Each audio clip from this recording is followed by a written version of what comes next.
Mann Talks is delighted to welcome you to another audio in our series Mindfulness Mann Se, to explore breath as an anchor in our practice. Take a gentle moment to settle in with me. Wherever you are, allow your body to feel supported by the ground beneath you, the chair under you, or simply by this present moment. Thank you for choosing to be here to explore something as simple and profound as your breath.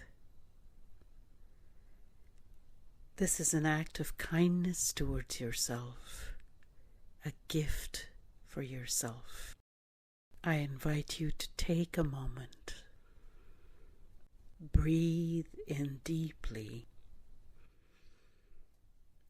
and release fully. These days, in our fast-paced lives, filled with storms of stress, emotions, and endless demands, the breath is like a steadfast anchor. It holds us steady in the harbor of the now, protecting us from being tossed around by waves of worry or being pulled into currents of the past or future. Why would we need an anchor in our practice, you might ask? Just as a ship drops anchor to find safety during rough seas, to rest, to replenish, and to gather strength before venturing out again, we can use the breath to find refuge. It helps us to relax, heal, and rebuild resilience in a safe space. But remember, the anchor isn't meant to keep us tied to the shore forever. It is just a tool we use to strengthen and protect so that we can venture out with courage to meet life's adventures with greater presence and trust. In mindfulness and meditation, the breath is used as an anchor to teach us to steady our attention in a gentle and controlled way, so that when life's real storms arise, as they inevitably do, we can draw on that same calm, clarity, and strength. Of course, even when anchored, a boat or a ship gently rocks with the waves and wind. That's why the breath and body sensations and sounds make such perfect anchors, because they move and change, just like our thoughts and emotions. And they mirror the ever-shifting nature of all that is going on in our mind, helping us practice staying present amidst constant flux. And why the breath as an anchor in particular, you might ask? It is something most of us take for granted, an automatic, ordinary, and perhaps even boring at first. I must confess, I found the breath quite boring when I first started meditating. And yet, as I contemplated it, as we are doing now, I found it is quite extraordinary. We can survive days without food or water, but only minutes without breath. It's mostly involuntary, like our heartbeat, but uniquely, we can also guide it gently or with great control. This makes it a bridge. Our automatic thoughts often pull us into stories of past or future. But by returning to the breath again and again, which is always here, always now, always in the present moment, we can also train the mind to let go of the stories and reconnect instantly to the present moment.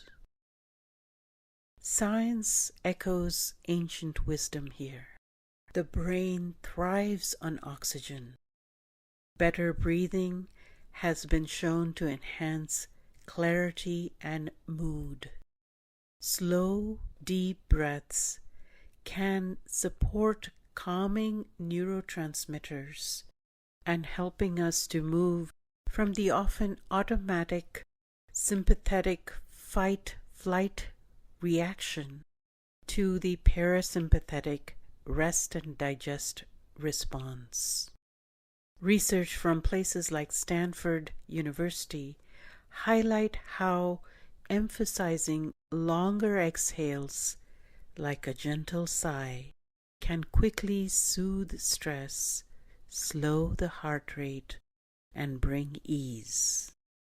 One other reason we use breath is because it is always with us. There is no equipment needed, no special membership, no cost. It is instantly accessible. You just need to have an intention to pay attention. And while the mind has no shame and it will continue to play some games with you, the breath will always be honest, reflecting your inner state, shallow when stressed, deep when at peace. By observing it without judgment, we cultivate acceptance, which is the foundation of healing. And as we watch its impermanence, one inhale flowing into another exhale, we learn to stay with the life cycle of the breath, its beginning, middle, and end, without grasping it, and learning through intimate insight and observation that whatever arises also fades away. We all know this, of course, intellectually, but when we befriend the breath, stay with it, it really teaches us to learn to embrace life's inevitable changes with softer and more compassionate hearts and a little more acceptance each day. Breathing also connects us to the world and the universe. If you just pause and reflect with the breath, where does it really come from? As you inhale the gift of oxygen from trees, and you exhale what nourishes these trees in return, a quiet cycle of gratitude and generosity can develop with the awe of how deeply interconnected we are to this world. So as we befriend our breath, one gentle return at a time, we grow in wisdom, compassion, and joy. This practice becomes our mind's gym, building strength for calmer and healthier living. I invite you to explore these ideas through simple, supportive breathing practices with me. We'll experience each as its own practice, giving space to feel, reflect, and integrate.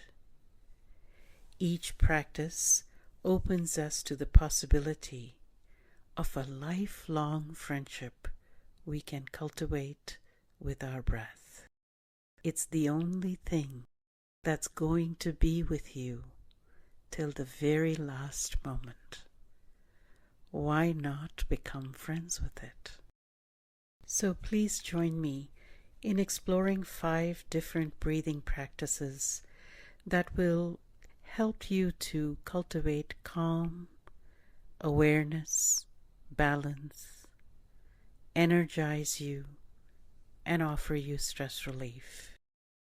Approach each practice with curiosity and self-kindness. Your breath is a patient and abiding companion. Let it teach you and guide you. I wish you the best in the journey ahead, and thank you so much for sharing your time with me. May you be well.